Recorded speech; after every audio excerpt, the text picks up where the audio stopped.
Here's Trey. All right, let's go over our core values. I am destined. I am effective. I am strong. I am teachable. I am intelligent. I am noble. I am yours, Lord.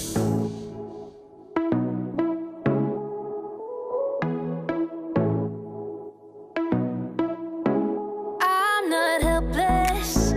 I have purpose to change the world around me one step at a time. I wanna be the best me that I can be. Not living for the moment, but the future I see. That's why every second of every day I'm making a choice to make a change. Won't give up, won't let you down. I'll go for it and get it done. I'm on it, I got it, still having fun. You can count on me. It's my responsibility, and you know you can count on me. I'm not helpless, I have purpose to change the world around me one step at a time. I wanna be the best me that I can be. Not living for the moment, but the future I see. That's why every second of every day I'm making a choice to make a change. Won't give up, won't let you down. I'll go for it and get it done. I'm on it, I got it, still having fun. You can count on me. It's my responsibility, and you know you can count on. I'll go for it and get it done. I'm on it, I got it, still having fun. You can count on me. It's my responsibility, and you know you can count on. It's my responsibility, and you know you can count on me.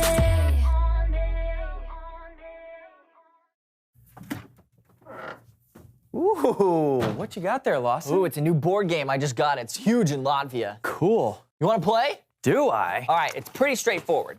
So you start by choosing a token, right?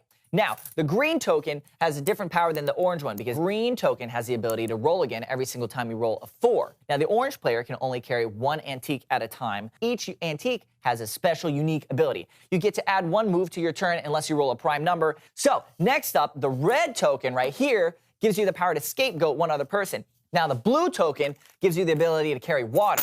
Now, to start the game, you need to roll 2 ones. Right, so now we already mentioned a couple different regions of the board, like the Prairie of Inexplicable Darkness and the Desert of Forgotten Dreams, but there's also the Sea of our Desalinated Tears and the Echo Chamber of our Lesser Angels. Now, you can move by rolling the dice, drawing a card.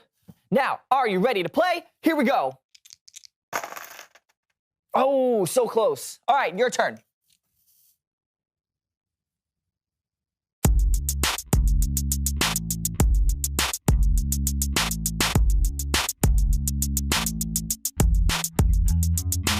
Hello, everyone. I'm Steven. And I'm Lawson, and welcome to the So-and-So Show. Steven, you know what? I was thinking we should play a game. Let's do it. But I'm all out of games. Oh.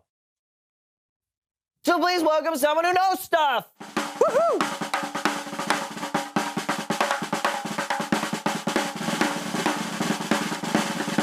Come in, come in. All right, take a seat. Here we go. Boom, Papa Squat. All right. Right there. All right. Thank you. I'm a little nervous. I'm not usually on camera. This is all very exciting. Yes, so why don't you tell us who you are and what you know? Well, I'm Sebastian Longfellow, and I design board games. Wow. Can you tell us about some of the games you've designed? Oh, sure. I have a brand new game I'm working on where the goal is to move all 4 of your pieces from your home pad to the center, but it has special goals like you can set up a blockade with 2 of your pieces, and you can roll again if you roll doubles. So, like Parcheesi. I never heard of it. It's a pretty popular game. Huh. So what other ideas you got there in that notebook? Oh, well, this one's really creative. It's on a special board with a numbered grid with different ships on it. Your opponent has to call out the different coordinates, and if they hit where your ship is placed, it's a hit. Your goal is to sink all of your opponent's ships. Oh, Battleship. Yeah, No, I call it sink a ship. But it's like Battleship. very similar. That's a game? Yeah. Okay. What else? Well, this one has 5 dice. And Oh, Yahtzee. Well, this one, you make words from different letter tiles and you put them together. That's You Scrabble. I think that's where you're going. Okay, with that. well, this one can be played anywhere. It's a 3x3 grid, and you make Okay. X's and O's, and then Tic-tac-toe. It's with the 3x3. That's tic-tac-toe. Someone is stealing my ideas. Hey, it's okay. Don't worry about it. Clearly, you've got a talent for coming up with board game ideas. You just have to come up with an idea that no one's ever tried before. So, let's come up with a theme. Yeah. What is a good theme for a board game? Clowns. Okay, yeah, clowns. Clowns! Sure. So, okay, you come up with a clear goal for the clowns. What's a good kind of like a theme that they have to, a goal that they have to work towards? Let's say they have to. Fit 10 of their friends in a car. Yes. Okay. Exactly. Yes. Yes. Okay. Perfect. Yes, I actually like that. That's special. There's a simple and direct goal everyone is trying to accomplish. Yes. And then you would layer in different objectives and obstacles like an escaped lion, a heckling child, or banana peels of varying sizes. Now you've got it. Yeah. Okay. Wait. Has anybody made that game yet? No, but it sounds Let fun. me go and make it before someone else does and steals my idea. Sebastian Longfellow out. Good luck. Bye, buddy. Fun with your clowns. I'd play that game. Do you want to invent it before he does? Stop. Okay, sorry.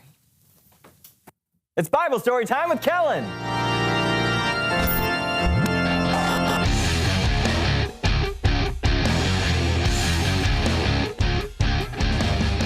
Kellen. What's up, guys? Not much. What do you got for us today?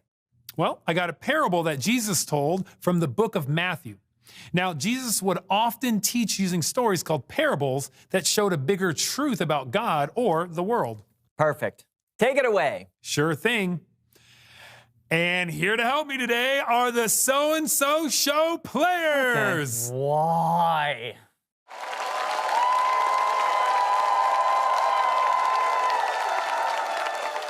Jesus talked about an important person who was going on a journey, and we'll call her the boss.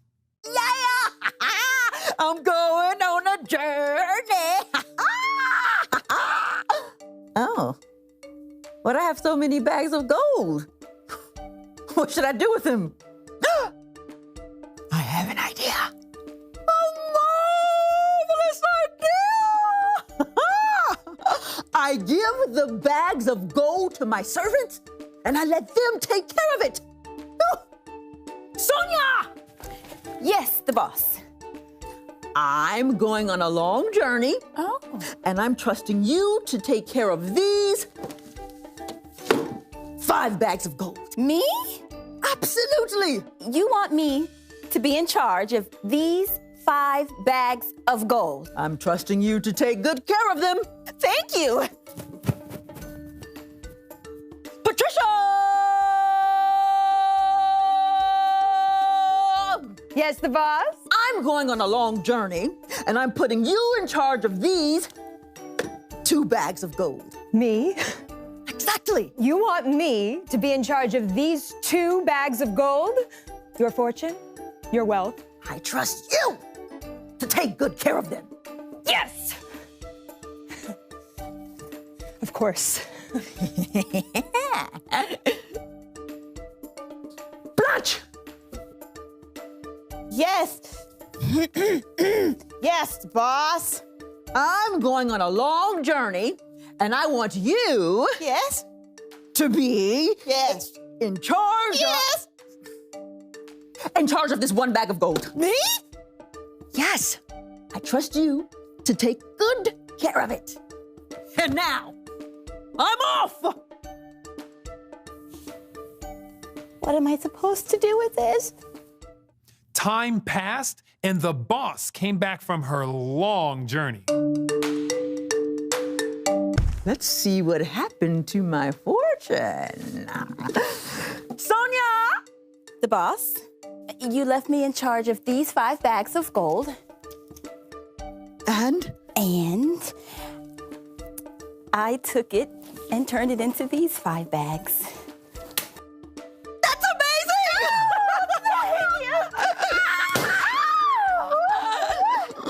You've been faithful with a few things. I'll put you in charge of many things. Share in my happiness. Thank you. Thank you.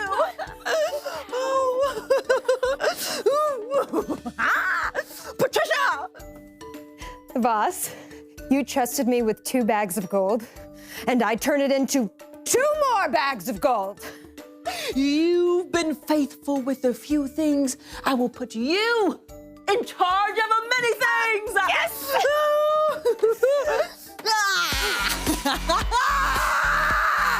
Come, share in my happiness. Thank you. Thank you. This is so good. Blanche! Blanche?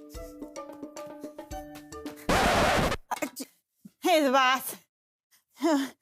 And you're pretty, you're tough, so I was scared of this responsibility, so I took your gold and I buried it in the dirt. I kept it safe.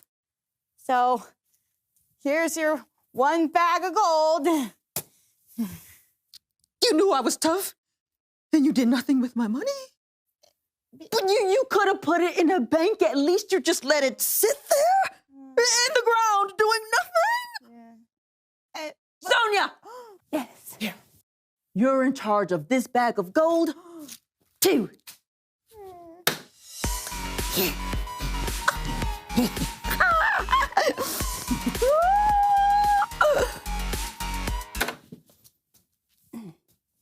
What are you doing? Dancing.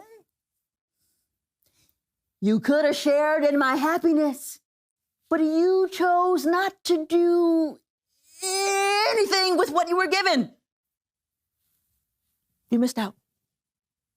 Outside. Yeah, go. Keep going. Further. Is this far enough? Further. Okay, thank you for this opportunity. Patricia!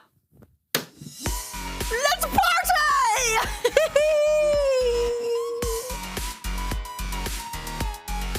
The end. Great story, Kellen. Yeah, I learned a lot. Like, maybe I shouldn't have buried that bag of bicentennial quarters my Aunt Matilda gave me. Maybe not. But remember, a parable is more than just a story. There's a deeper meaning. So it's not just about burying money? No. I think the story teaches us that God has given us so much. Now, maybe He hasn't given us money or bags of gold, but He has given us talent and creativity and energy and strength. And we can use what God has given us to tell others about Him or to show God's love. We shouldn't keep the gifts God has given us to ourselves. They're meant to be shared. That's great. Thanks, Kellen. No doubt. I'll see you guys later. Later. Bye, Kellen. Great story. Yeah, and it helped us learn another rule of life. Make the most of what you've been given. That's a good rule. Sure is. Hey, will you call me the boss? Absolutely not. Okay, then. Reveal the question! How can you use what you've been given? Right, because we've all been given something. Talent, intelligence, love. This shovel, bags of bicentennial quarters. That too. Talk about it with each other. How can you use what you've been given? And we'll see you next time on The So-and-So Show. Ah! Do it. Angle so you guys at home can see it. Do it. That's not 20. I got him! That's like 10. I got him! Me too! I'm gonna catch yours, you catch my. Okay. I can't even put it on my arm. So I'm gonna go that way, you go this way. I'm gonna go to my right, your left. Okay. And you go to your north-southwest degrees. Okay. And go 1, 2, 3. Did you get it? Wow.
Rolling.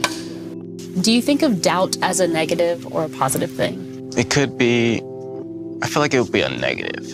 I feel doubt is mostly negative right now. I know it can be used for good, and I know there's a good outcome on the end of it, but definitely in the middle of doubt, I think it's negative. Honestly, it could be both. Now in my life, it's a negative thing. I think it's negative, but it always seems to, once you find out after you're doubting, it seems to pull you back into your faith. So it ends up being a positive thing.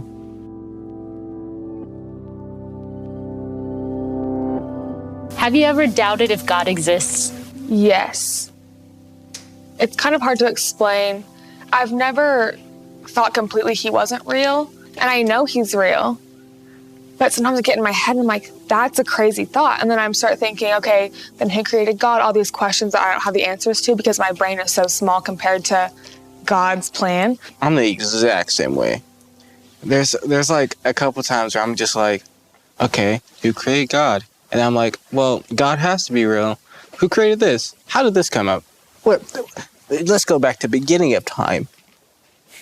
Who made this? Like, something had to happen. Yeah. I think some things can seem so unreal that it's hard to think that even though it seems unreal, it is real. Yeah, I always like to know the answers to everything, but with God, you can't know the answers to everything. So it's really hard, like you said, to like wrap your head around it. I haven't really had too many doubts that God isn't real. But sometimes, you start to think a little harder, just because I think as teenagers, we always start to doubt things, and sometimes we start thinking that we know everything. What are some questions you can't wait to ask God when you get to heaven? There's so many things that seem unfair and that don't seem right, or that something that doesn't seem like God would put up with that happens in this world. And I know down in my heart that God has it through all, but there's some things that I'm just like, why? That's the same with me. My grandma passed away a couple months ago, and she's been in pain for the past couple years, like really bad. I know that there's like a plan, like there was a plan for him, like for it and why he did it, but I just don't know why yet. So when you have doubts, what do you do with them?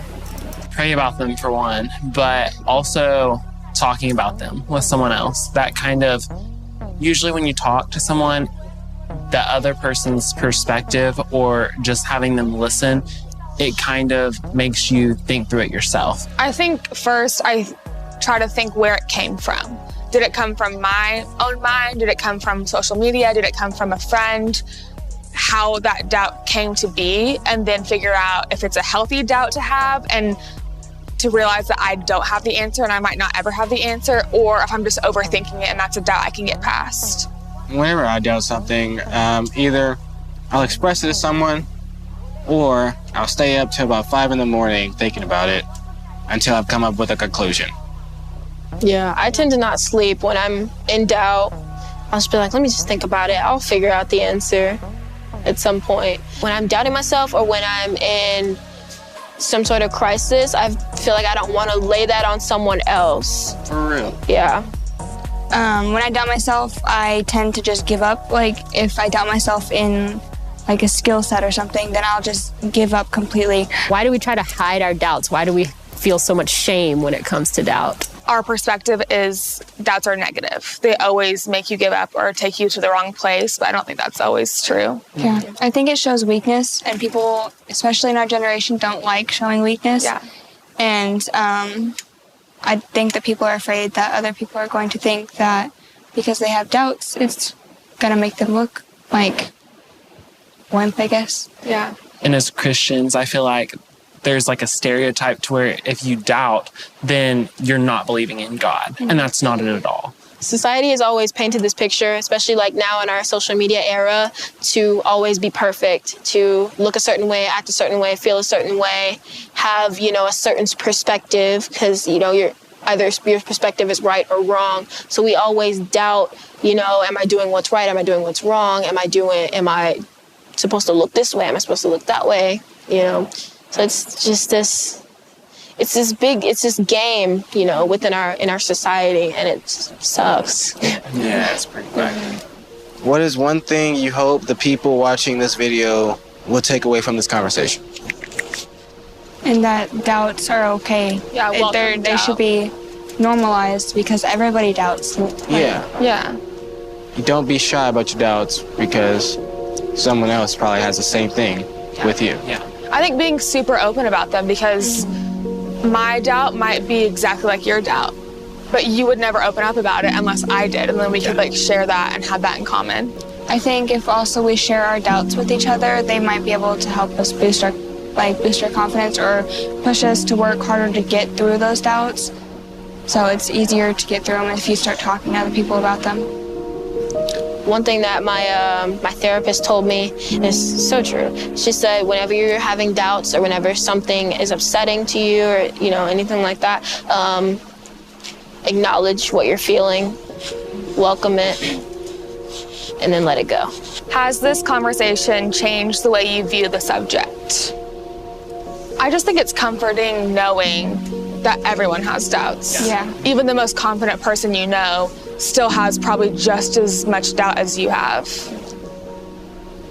People strike me as a very confident person just because I'm very outgoing. I'm not really afraid to do things. But man, I doubt myself a lot, like a lot. And no one ever gets that. Like I've had people come up to me and be like, "How do you do this?" I'm like, YOLO. I think like how you said, Emily, just realizing that other people experience doubts and normalizing those makes you feel a little bit better about having them. You might think you're alone in some of your feelings and stuff that you have, but in reality, not everyone, but you're not alone in what you think and your feelings. There's always someone out there that is feeling the same way as you are.